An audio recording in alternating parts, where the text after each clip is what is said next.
All right. Are we rolling? It says we're live. We're live. All right, we're live. You are very accustomed to this, the live of it all.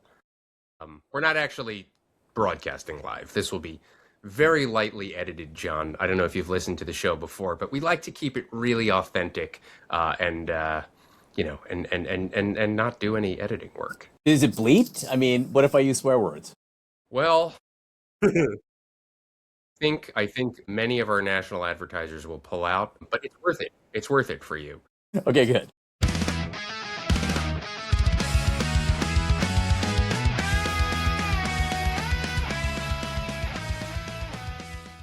Yeah, John. We're in the early stages. We're building, John. As long as we want to just, you're in a safe space. But, if you don't want to say swear words, then maybe don't. Because Neil's not one to jump in there and edit things later on.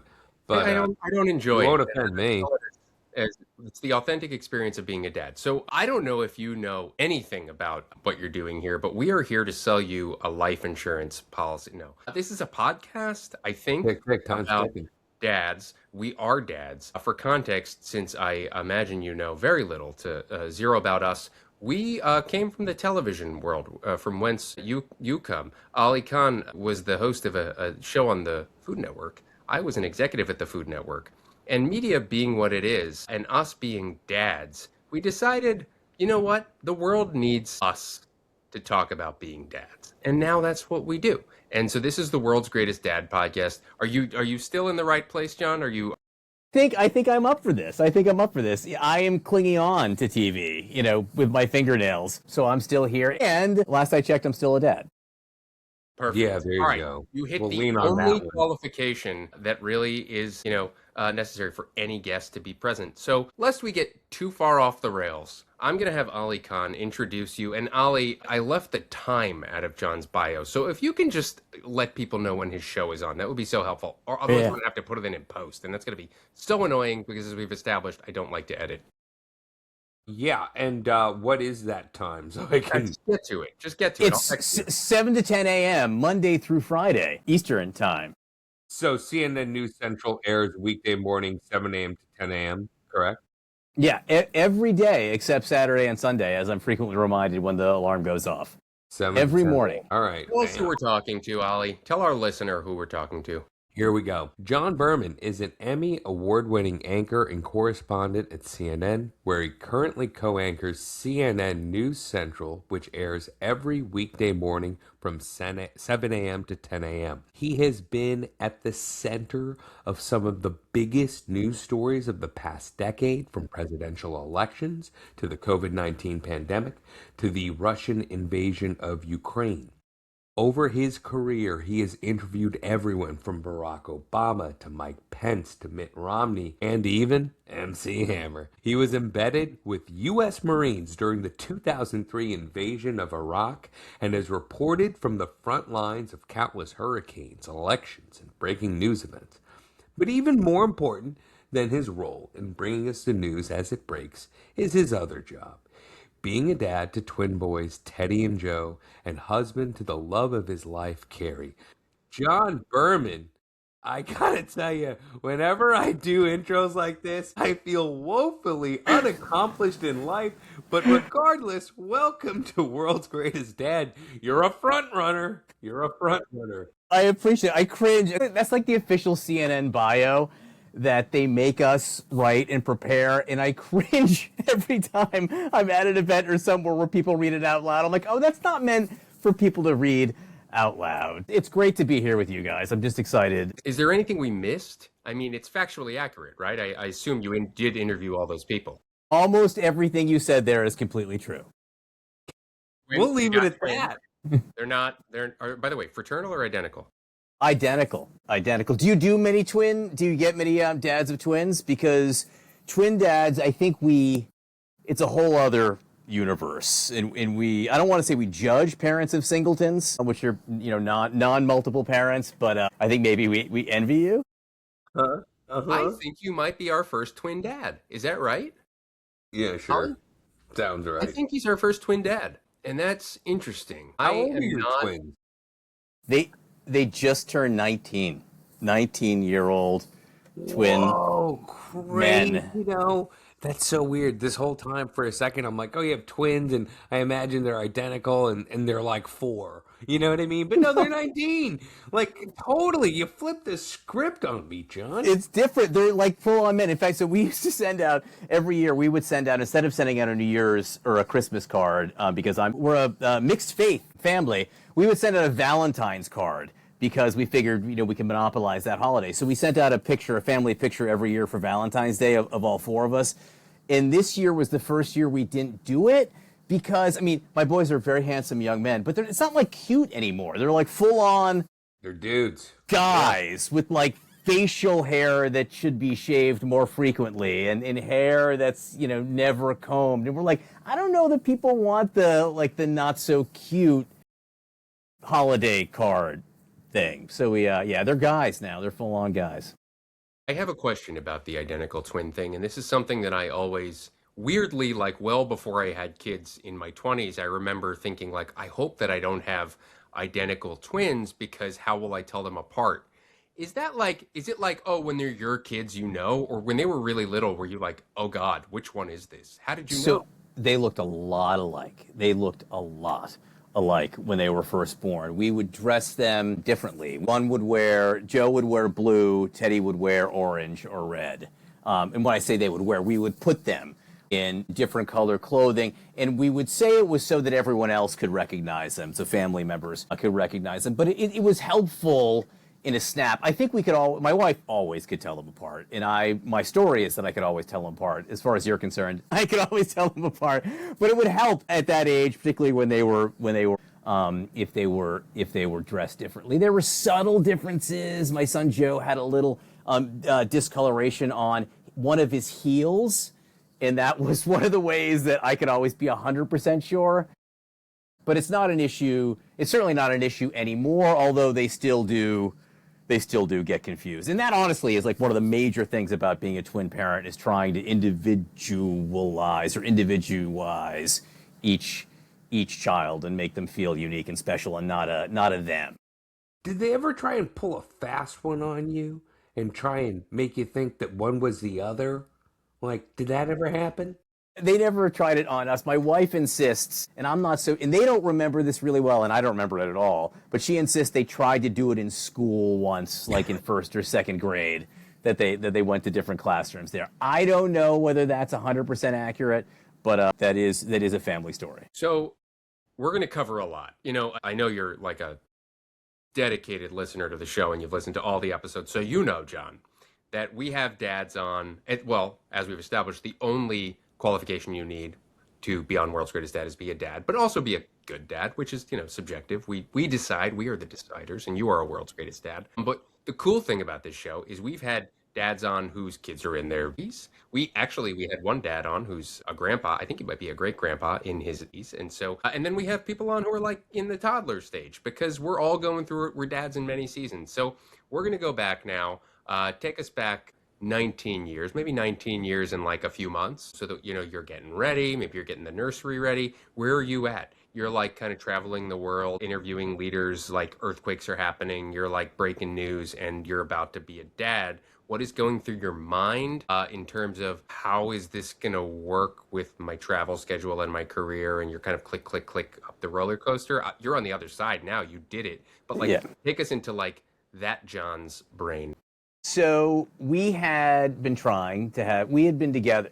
My wife and I met in college, and we've been together since 1993. We've been married for 25 years this July.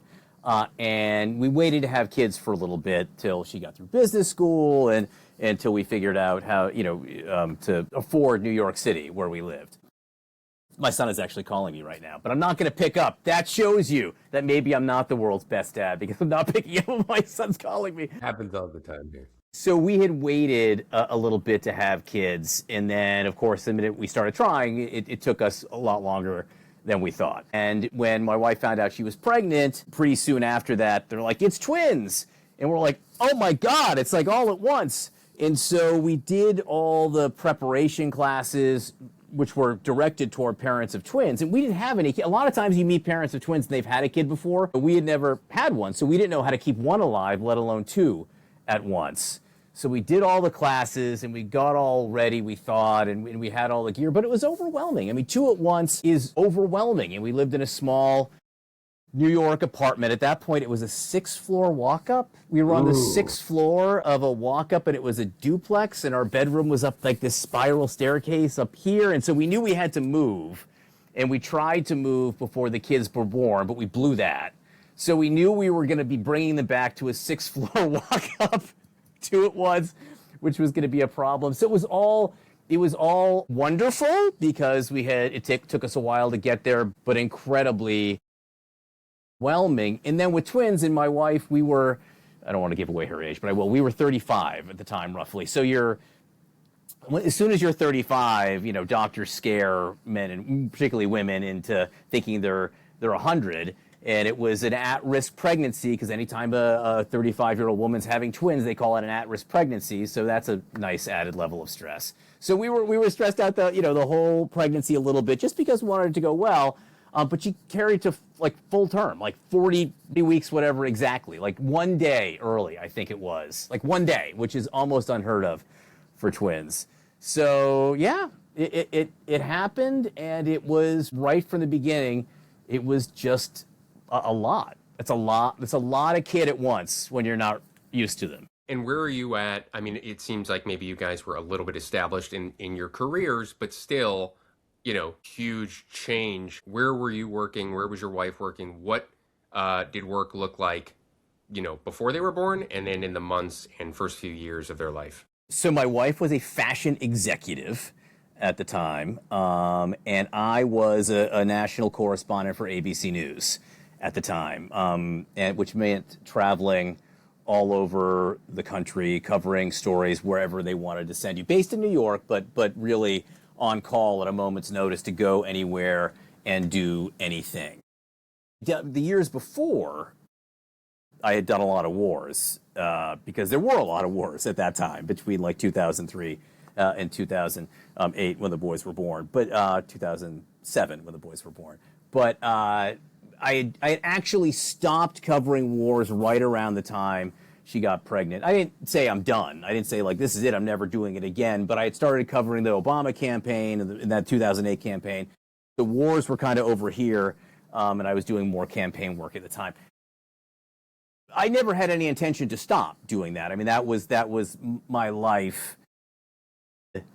I think we thought at the time that we'd figure out a way to make it work. I mean, I knew a lot of other correspondents. Everyone was a parent, and so people figured it out. And my wife had planned to go back to work also, and we were going to hire a nanny and do all that. But we didn't. Ultimately, she decided the day that she was supposed to go back to work, and after we had hired the nanny, that she didn't want to do it. And so we let the nanny know we didn't need her, and my wife was a professional caregiver and just the best parent ever. You say the best dad ever, she's the best parent ever. Gender inclusive. I was very curious about this because obviously I read in your bio that you freaking covered wars. You're like the dude with the helmet and the freaking jacket, and it's like, it's all happening, right? But obviously I was totally prepared for you to say, yeah, I'm going to have kids now, I'm done. But it was still on the books, and your wife was cool with that, right? Like, listen, I got to go to Afghanistan, and can you, watch the kids for 2 months? Like, what's up? Newborns, no less. I had not covered, that's not true. I went and covered Ukraine when they were in high school. Again, Iraq was sort of dying down when the kids were born, so it wasn't an immediate issue. And at the time, we never fully discussed what would you do if another something happened. I figured we would have addressed it had it come up. I don't know what I would have done had they been 1, 2, or 3. I don't think I would have gone. I was away for like 3-4 months at one point, and then I would go away for a month at a time to a war zone, and I wouldn't have done that. I would not have done that, certainly until they were a little bit older. What was kind of the conventional advice from your peers in the newsroom who had done it, who had kids and then had to kind of disappear for national news stories? What did they? Everyone does it differently. Some people have a partner who can watch the kids. Some people have, childcare. It really depends on the person, to be completely honest. I did when they were not even one. I was on the campaign trail. I was covering first the Romney, the McCain, and the Obama campaigns in 2008, and I was gone, sort of full time for a few months. It's not as bad as being in a war in the sense that no one's shooting at you, but I'm not helping. I'm not at home helping then, which is not nice, right? And it was a lot. It was a lot on my wife. I got home when I could, and I remember talking on the campaign planes to my children, talking to them. I would be talking one way to them because they were 1 year old, and I would say, what are you eating? Are you having an apple? Are you having an apple? Daddy loves you, and that kind of thing. It's not ideal, right? I mean, you want to be home with them as much as you can, but it's what I did, and I didn't really have, and still don't, any other marketable skills. So I didn't feel like I had a choice to completely stop doing it at that point. So how much of the last 19 years would you say has been travel? And like, what did that look like? And I'm curious, like your boys now, looking back, how do they remember it? How do they talk about it? I mean, obviously it seems like you did come out the other side, and I want to talk about that too, kind of the freedom of being an empty nester. But, what was their experience? And talk us through those peaks and valleys of, the travel of it all. So it's interesting. So from when they were 0 to 5, that's when I was at ABC and a correspondent, and that's when I was on call to go anywhere and do anything. And at one point, my ringtone on my phone was programmed as the Darth Vader music from Star Wars, like dun dun dun dun dun dun dun dun, dun. And that would ring on a Sunday when I'm at home playing with them, and they would cry. Right, seriously, it would be sad because they would know I would have to leave. But that was 0 to 5, and then I got hired by CNN as an anchor when they were 5, basically, in 2012. And then the travel changed because it's just different, right? You're not going out and covering a different story every day. You've got a show that's on every day. And it was a lot less like being an emergency room doctor having to run away at a moment's notice. So I was home a ton for them, starting at 5 till they went away, because I was a morning news anchor, which meant that I was home. My first show was basically 5 to 7 a.m. and then 4 to 6 a.m., right? And so I was home every day by noon if I wanted to be, when they would get home from kindergarten and first grade. And I spent a ton of time with them. I was able to spend a ton of time with them, all through their formative years. I don't think they remember when I was torn away as much, to be completely honest. I mean, I had to, there was some travel here and there. I would go, the Boston Marathon bombing in 2013, I was sort of gone for weeks then, and hurricanes I go to, and you're gone for days on end there, but not the same unpredictability, which I think would have been really hard. I hadn't planned for it. I didn't know what I was going to do because I didn't expect ever to be an anchor at CNN. I thought I was going to have to live with that unpredictability forever. But I think that it was a good thing that it didn't go there. Yeah. No, I was going to say, like, was it by design? And, we know in this business that you can't predict the jobs you get. I mean, what were those conversations with your wife like about, was it just, hey, this is the way it is. This is going to be our lifestyle. We take the work we can get, and, this is how you support the family. And I mean, I imagine it was kind of a life raft to get the anchor gig. It wasn't a life, I love the fact that you guys think that I'm grown up enough, or we were grown up enough to have thoughtful conversations about what we were doing and why we were doing things. But mostly it was day to day and minute to minute. And I don't think we thought through everything that much. When I became an anchor, I don't remember thinking through that much, oh, this is going to make my life that much easier. That wasn't the reason I did it. I did it because it was an opportunity to do something different, and it was probably the last chance I had to make that kind of a jump. And I hadn't thought through the parenting aspect of it, but it's lucky. I'm lucky that it happened that way. What did your dad do? What was your childhood like? I grew up, my father did a bunch of different things. He At one point, he inherited my grandfather's business, which was like air condition contracting in the Boston area, HVAC contracting, and then that business went under, and then he did some other sort of entrepreneurial stuff. My parents divorced when I was 5, so that was sort of the predominant factor in my upbringing there, and that's obviously been very different for my kids. In the split, did you live with your mom or your dad, or was it pretty even, or how did that work? Ultimately, it was pretty even. They stayed in the same town, and as I got older, I just sort of got off the bus at someone's house, a different house every few days in the same town. What obviously, like we can't choose whether our parents stay together or not, but with the way you were brought up, what did you take away from your dad that you've brought to being a dad to your sons? I think one of the great things that both my parents did and do, because they're very much still around, and I'm very conscious of the fact that despite the fact I'll try to keep this podcast from them, they may inadvertently stumble upon it, so they may hear what I say here. I think they both talk to me like a grown-up, or at least like a real person from a very young age, and I'm a big fan of that. I'm a big fan of speaking to kids as soon as, in an appropriate way, like they're actual sentient beings. And I think the more you do that, it becomes more fun and it becomes more real, and then they learn how to communicate with you as a sentient being, and it's kind of cool. And I think they did that. I think they treated my parents both, with a tremendous amount of respect, and that was great. And I think it helped me learn things and mature maybe more quickly. And the other thing that they did is, they were always both terrific about making both my sister and my sister and me feel like we were, super important. And divorced or not, they did put us first, and that was great.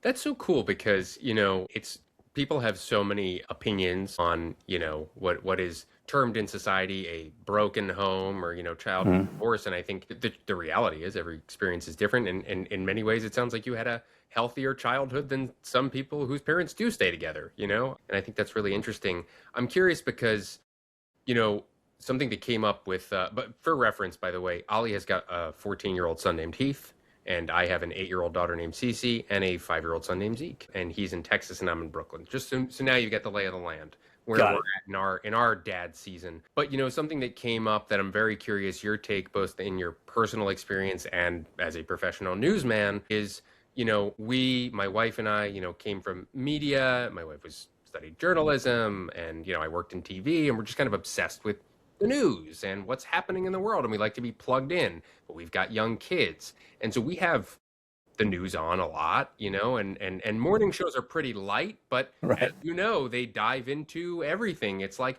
hey, latest deals at Target, and then also war in Iran, and it's like the premiere of the Smurfs movie, and ICE is deporting these people who showed up for immigration hearings, and so questions inevitably come up. And I was with some dads the other night, and they were saying, oh, we don't talk about the news at all, to our 8-year-old. And it's like Candyland over here. And I thought, oh, well, we have a very different approach. And I'm not saying one is right or wrong, but as a person who literally was in those war zones and literally reporting on some pretty, sometimes violent, sometimes scary stuff, how did you and your wife approach how and what to talk to the boys about? In what way? Was the news on? Did you kind of like leave it at the door? How did that all go down in your home as you raised the boys? So case by case, and two funny stories. One, at a very young age, like maybe 2, when they were just learning words, we had the news on, and I can't remember exactly what the story was, but I vaguely remember it was some kind of uprising in Thailand where the government was suppressing the people, and the reporter would say, a crackdown in Thailand, on the streets of Thailand. And my boys were watching, and then immediately after that, they grabbed sticks and were running around hitting each other going, crackdown, crackdown, crackdown. So that's how they learned the word crackdown. And that's when we learned we had to maybe be a little careful about what was on. And then the serious, truly tragic, like heartbreaking story that is actually even hard for me to talk about was during the Newtown, Connecticut Sandy Hook shooting. My boys were in kindergarten, the same age as some of those kids who were gunned down. I remember I pulled into my driveway and I had been in the car. I was on the way home. They called me and told me to get there to cover that. And I pulled into my driveway and my boys were just getting home from kindergarten. And I remember just being crushed then. And I remember just giving them the biggest hugs. And for that story, I promise you, I didn't tell them what I was doing or where I was going. It was just too much, probably too much for me. I probably was the one who couldn't handle it, let alone them. But we let that one be at the time. But over time, I think that I did make a point of trying to tell them what was happening in an appropriate way. I remember the Mother Emanuel shooting in South Carolina, the church shooting there, which was terrible. I went down to cover that, and I remember showing them the service, the memorial service for that just after it had happened. That was one where President Obama sang Amazing Grace, and I wanted them to see it. At that point, they were 8. So that was young, but I thought that it was probably worth seeing and talking about. I erred on the side of telling them what was happening and asking them what they thought of it and if they had any questions. That was how we typically handled it from about like age 6, 7. You said you covered the Boston Marathon bombing, right? Yeah. Yep. Was that something you were, I mean, I imagine they were, what, 5, 6, 7 around then? 13. So they would have been, I'm bad at math. Yeah, 6. So they knew I was there for that. I'm also from Boston, so they definitely had an interest in that, and I was gone for a fair amount of time there. But again, that was one where I definitely told them what I was doing there. And, I mean, you guys, sometimes kids pay attention, sometimes they don't. My boys always had each other, so they didn't necessarily dwell on things like that often. It'd be like, oh, okay. And then they would go back and play more, and then they were just excited if I brought them Red Sox hats home from Boston. Neil, do you remember Newtown? Well, so yeah, it's interesting. I mean, we are all kind of. I remember exactly where I was. I was working at True TV in Columbus Circle. I don't know if you were in that building at that time. Yes. Yeah. Yep, Time Warner. But floors away from each other. And yeah, I remember for some reason there weren't a lot of people there that day. And yeah, I mean, this is early smartphone days, and I just remember being like, "What happened? What? Wait, how old?" Like it was just one of those I was in, I think, middle school when Columbine happened, but this was like, it's hard to like rank tragedies. Obviously, I mean, you're in the business of this. You report on really difficult things all the time, but the age of the kids, it felt so unreal, surreal, and now having a kindergartner and a second grader. And they're in New York City public school, and they do. I guess they don't call them shooter drills. I forget what they call them, but they call them lockdown drills, or it was really weird. Yeah. When my daughter was in pre-K kindergarten, telling us like, oh, you have to be really quiet because you don't want bad people, and you're like, it's so bizarre. And then you remember the reality of why this is happening, and then the reality of the absolute just total lack of guidance and leadership from our government on gun laws and gun restriction, which is why they're doing this in the first place. And we've just accepted that this is our reality, and kids have to hide under desks and figure out how to be super quiet so that they don't get massacred. And this is a weird segue, but I'm gonna do it because I didn't realize that you covered Sandy Hook, and then obviously you covered the Brown shooting recently, and one of your sons was up there, I guess coincidentally, just visiting a friend. Is that right?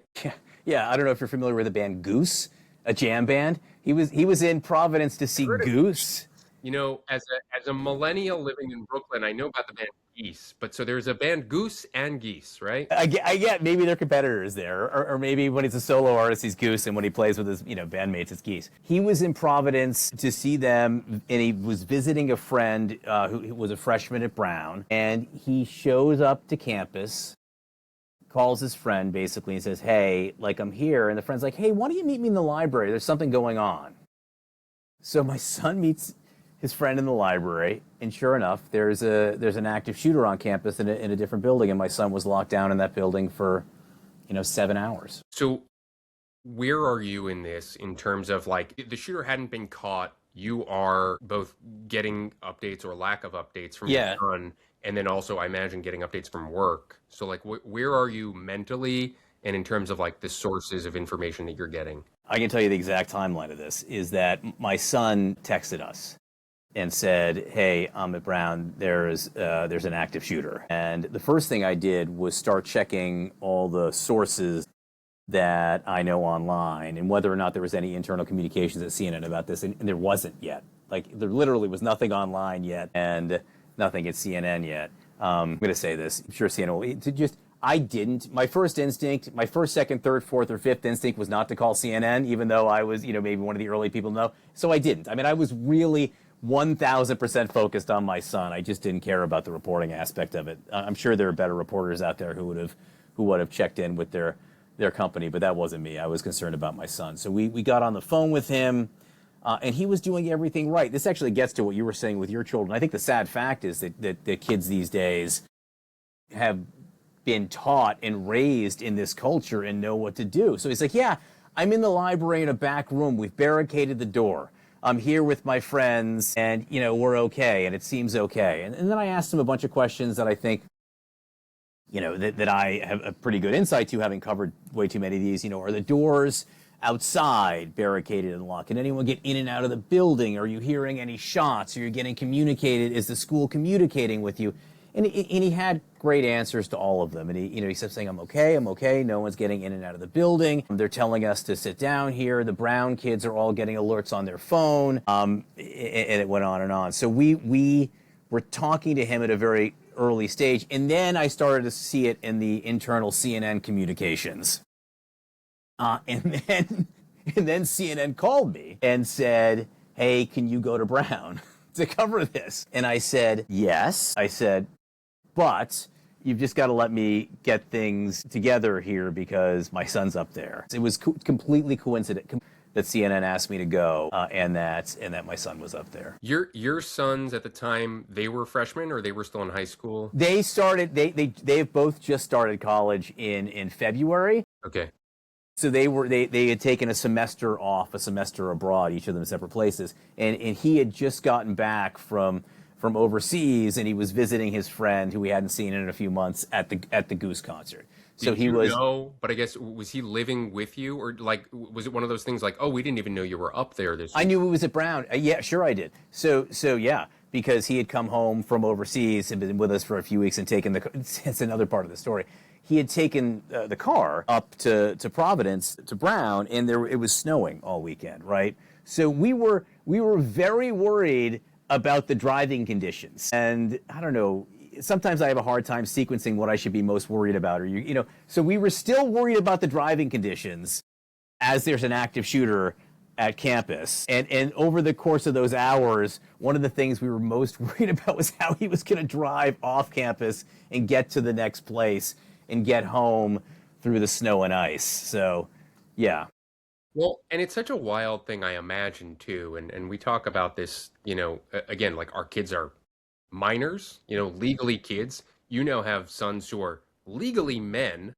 Yes. But I think, when we think about, you think about a 19-year-old that's a kid, Yeah. And I think there's this whole thing, and we talk about it a lot, like this job of father, it doesn't stop. It's not like, well, you can vote now. Okay, you do your own taxes. When they're 27, you're on your own health insurance. Like, it never ends. And, how do you process that part of it of like, technically your kids are adults and they're going to, become more independent and have their own lives. But your role is still dad. It will always be dad. It's evolving, maybe like a drip. Mm-hmm.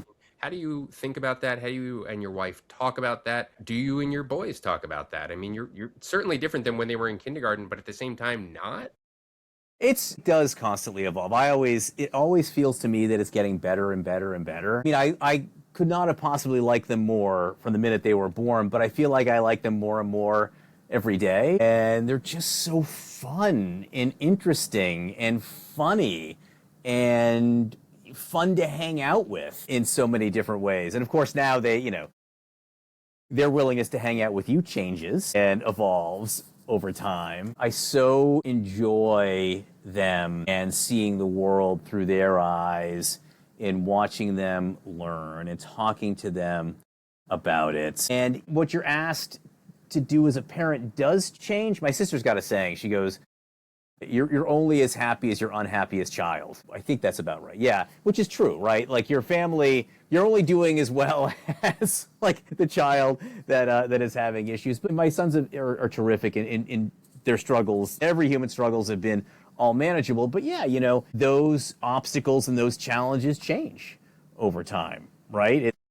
The things you face as an 8-year-old are different than as an 18-year-old. I mean, you guys aren't doing the college thing yet. The college thing is among the least fun things in the world. Getting shot at in wars was more fun than applying to college. But You're gonna have to open up on that one because my no. kid. It's just hard. It's just a difficult, long process. You're as a parent, you're struggling with how much do you get involved? Do you let them do it all themselves? What about all your friends who are doing it differently for their kids? And then there's the ones who've been recruited to play to fence since the time they were 6. Like, how come I haven't been having my kids fence this whole time? And we blew it as a parent by not having them fence this whole time. It's all. They didn't take up fencing. Well, look, I mean, you.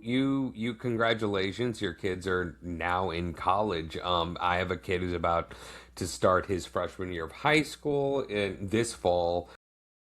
What if you had to give me a little bit of advice for like the best roadmap for getting my kid into college? I know that sounds big and broad, but I mean you've done it right now. I need the real world version, not whatever my dad told me in 1993 when the issue of U.S. News and World Reports came out, and he said, "I'm be happy with any of these top 17 schools."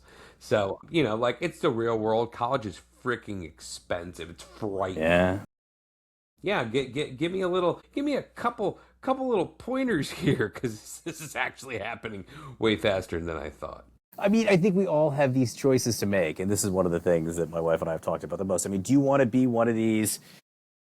Do you want to be a free range parent where your kids, you let them go do things and figure it all out themselves? In a perfect world, they would figure this out for themselves, and they would be the one who would initiate, I'm going to go to this school because I want these things, and this is what I want to do, and this is how I want to approach it. Are you going to be that kind of parent, or are you going to be the kind of parent who says, okay, we're doing this tutoring starting now, and we're going to get you ready for this test starting at age 9, and you're going to be taking SAT or ACT prep for 6 years before you actually do it, and I'm going to have you fence and all these other things. And, it's a struggle. I mean, it's like having those people, the angel and the devil up on your shoulders the whole time, because I feel in a perfect world, you'd be the parent who gives your child the space to figure it out themselves. Who I would love to be, but it's so hard. It's so hard to do it, right? And then you have the devil telling you otherwise, and you don't want to unilaterally disarm. Well, everyone else is doing the 7 years of test prep, so maybe we need to do a little bit of that too. And it's hard. I just think the best advice I can give is you want your kids to be happy, you want them to be kind, and you want them to like you. And if you can get through the college process, if you can get through life with those 3 things, you've won. And it's a constant calibration between those challenges of the free range and the complete and total helicoptering. That's sort of the big framework. The small framework, specifically on college, it happens to be that there's like 200 amazing colleges in America. So just believe it. When people start telling you that any one of these schools is really terrific and that you just want to go somewhere, you want your child to go somewhere where he or she is happy and comfortable and have the school want them as much as the kid wants them, then you've won. Something that you just hit on with, you want them to be kind and also you want them to like you, right? And also bringing up the fact that you are, as Neil had said, like you're an empty nest. But I think there's a new definition of the empty nest because we had a dad on and his kids are in college and he recently did a post going, we found out that one sibling was visiting the other and we're like, you know what, we're coming too. We want to see you. We want to be with you. How do you approach life now where I feel like there's this hunch and maybe it's a hope that just because they go off to college, it doesn't mean it's over. You know what I mean? Of course, we're bonded to carry on the duties of being a dad. But, it is like, oh, they're not sleeping under our roof anymore. Like, do you find you are finding ways to just stay more engaged with their lives even though they're out of the house?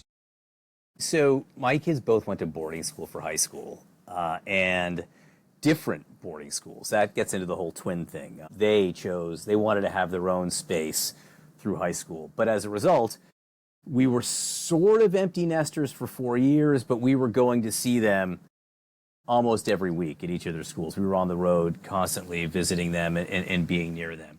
That said, I did have to deal with a level of separation at a little bit of a younger age, at age 14 or 15.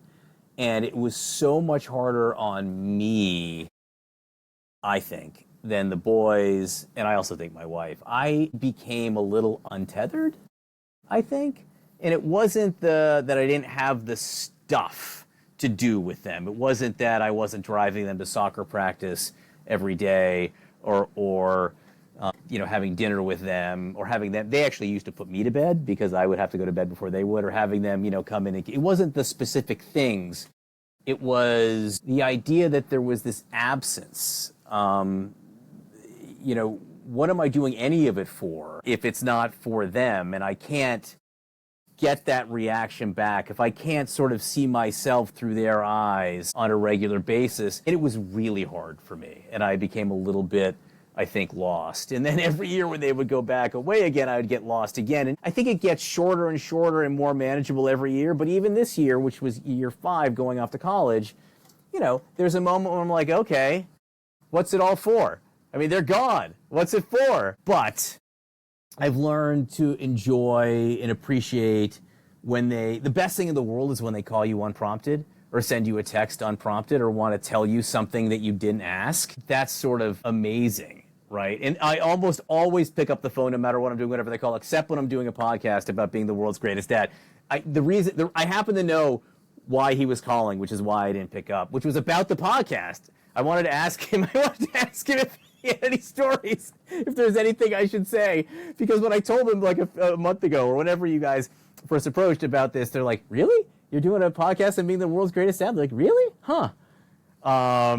They were just confused by the concept that anyone would think anything like that. But he was. That's a great segue because, again, we're at varying ages and stages here. And, some of my references for like kids media, don't really resonate with Ollie because, he's like, Bluey is nothing to him because his kid's in about to be in high school, so there's some Pixar overlap, but, we can bond, I think, over like 90s movies that, I enjoyed as a kid. But I'm curious, work in media, very close to, I guess, what we call traditional media, legacy media, which sounds a lot cooler maybe than it is if you look at like actually what's happening in the fragmentation. But like, how do you talk to the boys about what they consume, in terms of like information, both in terms of popular, movies, music, TV, and then like the way they intake news, because so much has changed in the last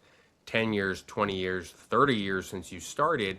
And then what have they taught you about like, how Sure. maybe change is good? I'm curious because, we come from a very different linear world, and that is not what media is today. How have they exposed you to kind of the new ways? So we tried to sort of control the media intake at a younger age. We wanted to be the parents who didn't get their kids cell phones till 8th grade or whatever, or past that. It sort of fell apart because of various practices and pickup necessities, but we held on as long as we possibly could. They never had an Xbox or a Wii or a gaming center because we always said we wanted them to play outside. The one thing they did have was my Atari 2600 from 1981, which still worked. And they appreciated that. And they were mad-ish about the Xbox and Wii for a while, but fairly quickly they sort of had a cachet. They liked the cachet of being the kids without the Xbox. And like, yeah, we play outside. We don't need to play video games. And then, and then we tried to limit films and whatnot. I mean, there's a long period of time where their favorite movie was The Swiss Family Robinson, which makes us sound like a million times more wholesome than we are, because I'll also swear in front of my kids and would from age, 9. So we're not wholesome like that, but their favorite movie was The Swiss Family Robinson. So they were willing and able to identify with things like that. I think they don't like TikTok, but they are all Instagram. They're on Instagram way too much, like way too much. You can see, the hours and hours, and we try to tell them not to be. And I think I've learned how addictive that can be, the scrolling on that, how addictive Snapchat can be. Snapchat for a while was the way they communicated with all their friends, so we couldn't tell them not to be on Snapchat because that was the way they instant messaged. So there's certain things you just can't fight. I would tell them, we were really insistent to them about be careful what you text and post on social media, and we try to instill the fear of God in them on that front. But you're not with them all the time. You can't always see it and do it. My wife, we had access. We tried to do the thing where we limited screen time on their phones and wouldn't let them on the phone, so they had to ask for more screen time. But sooner or later, they found a way around it, and we lost control. I feel like you have, I mean, yeah, it's an accomplishment. I think it's always worthy of saying congratulations. You have kept your kids alive and they are in college. I mean, that is no small feat. I feel like when we all started this whole gig out, that seemed like a million miles away. And yet here you are. And there's more of life to go. But I'm kind of curious because those first 18 years are pretty epic. Is there a single moment from the first 18, 19 years that you wish you could kind of freeze and just have forever?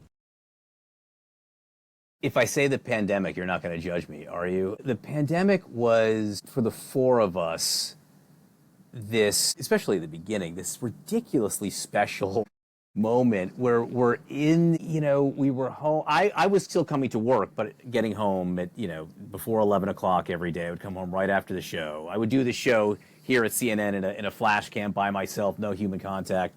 I'd get home and the boys were doing remote learning or no learning. They were in seventh grade, March of seventh grade when it happened. So like March to June of that year, we just hung out and played with each other and enjoyed each other. And we lived near these ponds, and honestly, you're going to get the wrong idea about how we roll, like between the Swiss Family Robinson and fishing, but they would take their fishing poles and walk down to pond after pond after pond to fish all day during the pandemic. And then they got bored with the ponds right around our house. So I would be a fishing show. I don't fish. So I would drive them to wherever they wanted to go to fish whatever pond they wanted to fish. And it was really spectacular. And I think we were always close before, but we got even closer then. And I would never want another pandemic.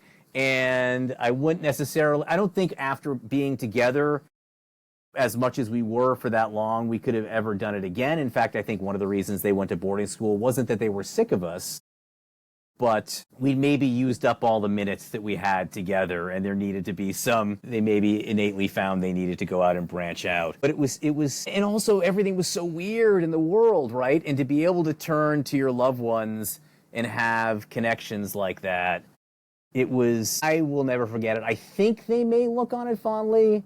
I'm curious about going back and talking to them in a few years about it, what they really think. I think they'll talk about the fishing, that they will have loved the fishing. They won't regret that for a second. But it was spectacular.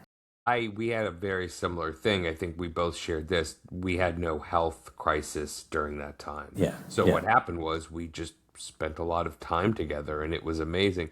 The one caveat is that's when we did cave and get a gaming machine. Yeah. We had done nothing. We did zero, zilch, nada, and then we got like an old Wii. That was the beginning of now my son's like a crazy gamer. Neil, how did you handle pandemic? How old were your kids? It's interesting. I mean, I think we're all kind of have somehow found silver linings. Zeke was he was born August of 2020. So I remember like when Shira was pregnant, because so Cece was like 2, and people were like, "Oh, you were busy." And it's like, this happened before. We never would have brought a child into this, like basically we had just started telling people, kind of like, people close to us in February, like, yeah, like it's really early, and then like, and I remember being at like her doctor on the Upper East Side in February of 2020, and like someone had a mask on, and my wife was like, "Okay, lady, yeah, all right, we get it," like kind of poo-pooing this idea. I guess that woman was pretty smart. Yeah, and then we just kind of like white knuckled it through. You know what I remember? You guys can't relate to this, but having a child born in 2020, there was that like, was it like a week or a few weeks of time where no one else was allowed in the delivery room and then Cuomo overturned it? And I remember thinking, like, could you imagine being like the partner, spouse, other parent where you weren't allowed and then like 2 days later it was like, nah, that was crazy, we'll let you Yeah. back in. So that didn't happen to us. But yeah, I remember having to like go back and forth from the hospital because we had one kid at home and we had someone watching her. So yeah, and I mean, but similarly, they were young enough where they didn't have to do remote learning. Like I remember for Cece, we skipped preschool or whatever 3K something because they were like, well, she's young enough. The doctor said she's not going to lose out. I think, it's a cost benefit analysis of, do you want to bring COVID into your home? Because it was so scary then. And so, yeah, similar thing. Like we trudged through it, worked from home, and we emerged the other side. We survived and we had a pretty great time. We had this CNN. The other thing, CNN was always nervous, as bad as things were, that it would get even worse, so that I wouldn't be able to come in and do the show from here, or I'd get COVID and have to broadcast from home. So they built a studio in what was the boys' playroom. They came in.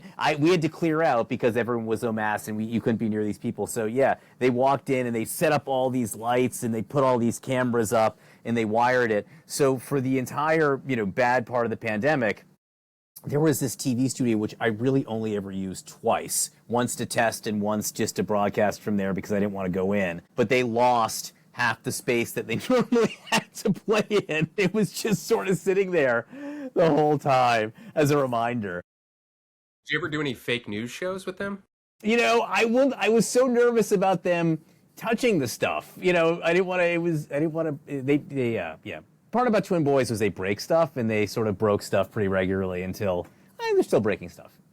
Most Just of 'cause themselves. It's in the playroom, Neil, doesn't mean you true. play with it. We've got a couple more questions for you, and thank you for being with us. Thanks for being so open and honest. And then we're going to move to our lightning round, which we'll see how you do. Does that sound? I think I'm up for it. All right. I'm up for anything. One thing we like to ask dads, and it's a little bit different because your kids are, well, they're not older, but they're out of the house, is many years from now, let's say decades from now, you're very old, but, you're still around, and your sons meet somebody new, and maybe they're going to bring them home, or, maybe it's a friend, romantic partner, whatever ends up in life, and they're talking about their dad. What's your dad like, or what was he like growing up? How do you want the boys to talk about what their dad was like in the house growing up? If you could be a fly on the wall, what is that conversation like? How are they describing you? Funny, fun, present. The first two, I think maybe I'll get. In the present, I might get, but that might just be me wishing that I was always maybe a smidge more present, not just physically, but emotionally too. But if they said those three things, I'd be. What's been your proudest moment as a dad so far? I mean, I couldn't be more proud of them. I have so many. We visited them at college for the first time. They're actually going to the same college, which is crazy considering they went to different high schools. It ended up that way completely randomly. What was so nice was how much they enjoyed each other, how happy they were, how confident they were, and how much they enjoyed actually, it seemed, each other. And that's not to say they're super close, and they've always been super close, but I didn't know how they would handle being at school together, and they seem to be completely okay with it. They have their own lives. They go days and days and days without seeing each other. But when they sat down to that one dinner with us, either they're incredible fakers and could fake the whole thing, but they just seemed so happy. And that was incredibly gratifying for us. We were like, oh my God, we did it. We raised really nice young guys who were super happy.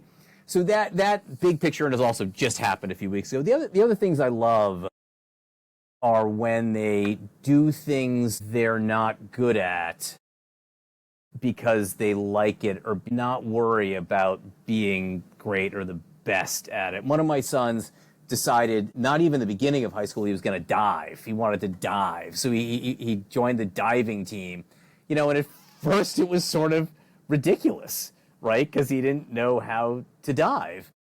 And he did it, and I was so proud that he took a chance. I love it when kids take a chance on things, whether they're going to be good or not. Because it's not about necessarily winning. It's about trying and enjoying and doing things for the right reason. So I love it when he would do that. My other son entered a Chinese public speaking contest. He was in Taiwan, and he just entered this contest.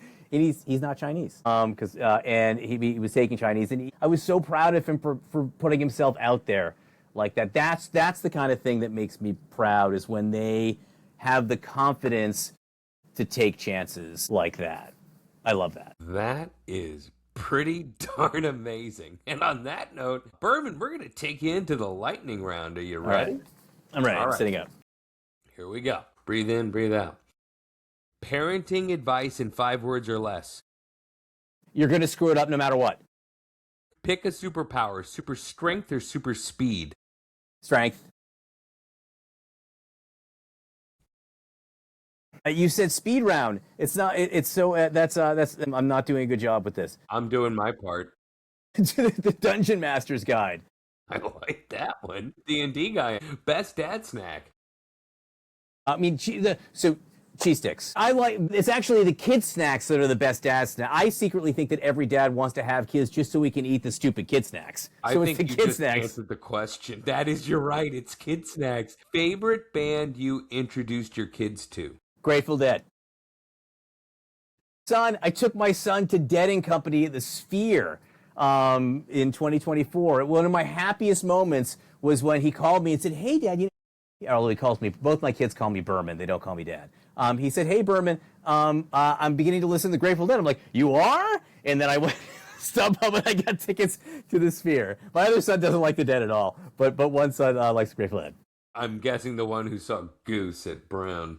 Actually, yes. I was going to joke the one I love the most, but it's not true. I love them both equally, but that's the kind of joke that I would say in front of them about the Grateful Dead, just to give you a window into how we roll. Last thing your kid said that made you laugh. My son is playing rugby, and he's not big, and his joke was, he's like, there are kids who play rugby who aren't big as long as you're fast. He goes, "Thing is, I'm not really fast either." That made me laugh. I was like, "Oh, okay, this is gonna go really well." But again, I'm sort of proud all at the same time. Best vacation you've taken with the kids was where? Iceland or Costa Rica. We tried to do for a few years. When we had them captive, we tried to go somewhere super fun and exciting once a year, and those were really, really super fun. I like the super two fun. weathers. They like the outdoorsy stuff, and there was tons of stuff to do there.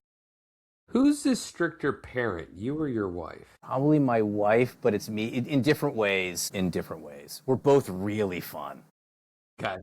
That's our story. I believe you, Berman. I believe you. What's your dad uniform off air? You can't wear the suit all the time. I mean, I barely ever wear the suit. I don't know if you can see this. This white closet right there is where all my suits are, and I change into them 15 minutes before the show, and I change out of them a minute and a half after the show every day. And then this is like my dad uniform is this. It's like jeans, a t-shirt, and like a flannel or a chamois. This flannel, the great thing about this, my son, I put it in the dryer. I put the same flannel in the dryer and it shrunk. My son is slightly smaller than I am. Everyone's the same height now. My identical twins are the same height as I am, so the three of us are identical. But I gave him the flannel that shrunk a little bit, and now I got a new one. Nice. He's a flannel guy. Favorite movie to rewatch with your family? My favorite movie, Lawrence of Arabia is my favorite movie, and I try to watch it with them all the time and fail. They won't necessarily always rewatch it. We have different tastes. They would always say that I would, if everyone was watching a movie and I didn't like it, I would just leave and go to bed. Still a lot of the classic Lawrence of Arabia, your reference with Robinson, crazy. Greatest dad of all time. Greatest dad of all time. Do you guys have some? I mean, I always throwing it back on us, huh, Berman? I know. Like a real reporter. Always The asking greatest questions. dad. I do think, I think there are pieces of other dads that I see that I love. I know what I hate is I hate the dads on television, like the goofy, like the always bumbling dads. I hate that portrayal of Yeah. fathers. Yeah. I really, really fundamentally dislike that. But the dad in Spy Kids, Antonio Banderas in Spy Kids, that's how I model myself. I always wanted to be. I always wanted to be that dad. Try the courtship of Eddie's father. Remember, you ever see the courtship of Eddie's father? I thought that was so sad. It's a movie. It was a movie and then a television show in the '70s with Bill Yeah, from Bixby. way back in the day. Bill Yeah. Bixby, Yeah. and he always just he was totally into his son, and it was really sort of sweet. I remember thinking that was incredibly sweet. Yeah, I mean, I'm just saying, you know, it was a classic. It came to my head, and he turned into the Hulk when he got really mad, which I think is really what all dads do. No, he didn't really, but Bill Bixby, the actor, I could see Neil. You're like, what? Bill Bixby, yeah, he turned into Lou Ferrigno when he was angry. Big fan of Bixby. Big fan of Bixby. All right, we gotta wrap this thing up, Berman, because otherwise you're just gonna have me like spend the rest of my day looking at shows from the '70s. But the last bit of the lightning round, John Berman. Best part about being a dad. Everything. The best part about being a dad is when your kids make you laugh, the jokes they can tell, the joy that they can bring you by just blowing your mind with how awesome they've become. You know, I gotta tell you, Berman, we do tell this to everybody, but I say this with full sincerity. John Berman, you are the world's greatest dad. You're getting me at a good time. I mean, this week has been a good week. You know, the other 50, 51 occasionally can be challenging, but you got me at a good week. Ain't that the truth? Thank you for being here, John. Thanks for doing it, and thanks for being the world's greatest dad. It was great meeting you guys. You guys are terrific, and I have listened to your show, and you make parenting seem possible, which I think Anyone is can do it. really, really nice. I think it's really nice. You make it seem like it's something, yeah, people can do. I wish I had known this. If I had known it before, I wouldn't have waited so long to have the kids. Wow. Yeah, I feel like our approach with this is like, reminds me of the days when it was like, kind of the haze where it's like, well, I had a haze because I was kind of a stay-at-home dad for a second. And, you know, you'd go to the park, push the stroller, like have your third coffee of the day, and then you just start talking to another dad while the kid was on the playground. And I feel like I'm just kind of reliving those kind of conversations, you know, live in the trenches. My favorite dad was Darth Vader. My favorite dad was Darth Vader. How could that not have been my answer? I'm so mad at myself for not answering that. He is redeemed. He kills the Emperor, at least so we thought. I mean, what could be better? Like, who's a better dad than that? All right, we'll leave it there. Yeah. Maybe Jar Jar.